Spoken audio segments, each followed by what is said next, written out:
Chapter 13. The world would be a very lonely place without our animal friends. Captain Jacques Y. Cousteau. Drifting in the zodiac under a miserably hot Mexican sun, I wish for the relief of a cooling breeze, but there isn't even a breath of air movement.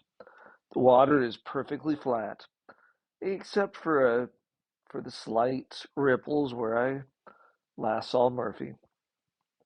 He is freediving with his camera, looking for photographic opportunities, trying to hide under the minimal shade of my ball cap and a wet towel. I'm anxious to get back to the air-conditioned comfort of our charter boat. It is anchored in the shaded harbor at nearby Socorro Island, 300 miles south of Baja, Mexico. Unfortunately, I will probably be out here for a long time. Once Murphy gets in the water, there is no getting him out. As a marine scientist, he finds even the most mundane things extremely interesting. Glancing at my watch, I see Murphy has been down for just over a minute. That means he should be up in about 30 seconds for 3 or 4 breaths of air before disappearing again. Abruptly, Murphy erupts, chest high out of the water, both arms waving urgently and yelling through his snorkel. I jerk the board's pull start, shift to forward, and jam the throttle wide open. The Zodiac leaps forward. Murphy is turning in place, looking straight down into the water. His posture is so obviously defensive, I don't doubt he is confronting a predator. Coming alongside Murphy, I cut the engine and quickly reach out to grab him. But Murph doesn't need any help getting into the boat. He launches himself up and over the side of the boat, landing face down on the floorboards with a solid face-smacking thud. Looking quickly down to the water, I see 2 torpedo-like shapes disappearing back down into the depths. What kind of sharks are they, Murph? I teased, keeping my voice purposefully casual. Hungry. They are hungry sharks. Murphy is gasping for air as he added, meanest Galapagos sharks I've ever seen. I'm surprised. Galapagos sharks are aggressive? These ones are. Murphy begins checking his camera. I've got to get some pictures of them. This is pretty wild behavior for Galapagos sharks. You're going back into the water? I asked in complete surprise. Yeah, Murphy smiles. With your help. A few minutes later, Murphy is indeed back in the water. At least the top half of him is. His legs are still in the boat. I've tied the anchor line, minus the anchor, of course, around his chest, and now I'm in the ready position above him. If he starts thrashing or screaming through his snorkel, it's the prearranged signal for me to jerk him up, which takes all of about 30 seconds. Forget it. Murphy is again face down on the floorboards. I'm not going back in, he says, untying the rope from his chest. These sharks are just too aggressive. After stowing Murphy's camera, we are soon heading back for our charter boat. I'm daydreaming about lounging under the air conditioner when the huge dark shape passes under our bow. Giant manta ray! Murphy shouts excitedly. Instantly, I throttle back the Zodiac and grab my fins. My turn? I asked hopefully. For the past couple of days, we have been taking turns catching rides on the giant but friendly manta rays. Go for it, Murph replies with a grin.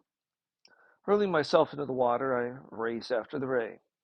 Manta has a spread of 12 feet or more. Except for a gentle turn to check me out. The big ray is undisturbed by my presence. I quickly close and latch onto the lead edge of her mid-body. Sensing my abrupt added weight, the manta increases speed to shake me off, which is where the fun really begins.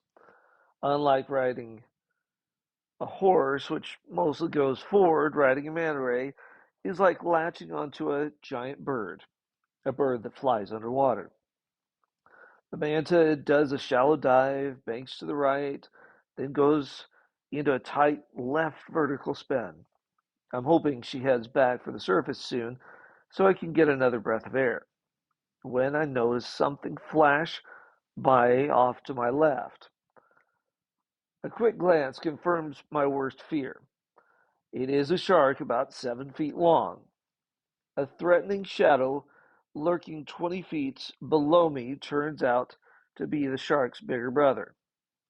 A fast look back over my shoulder confirms the inflatable is getting further away. I have no choice but to let go of the manta, which is pleased to get rid of me. She dives down towards the depths while I swim rapidly upward. I break the surface, arms waving and shouting for Murphy, who quickly responds. Sticking my face back into the water, I see the sharks swimming about 15 feet beneath me. Only instead of two, there is now a small group.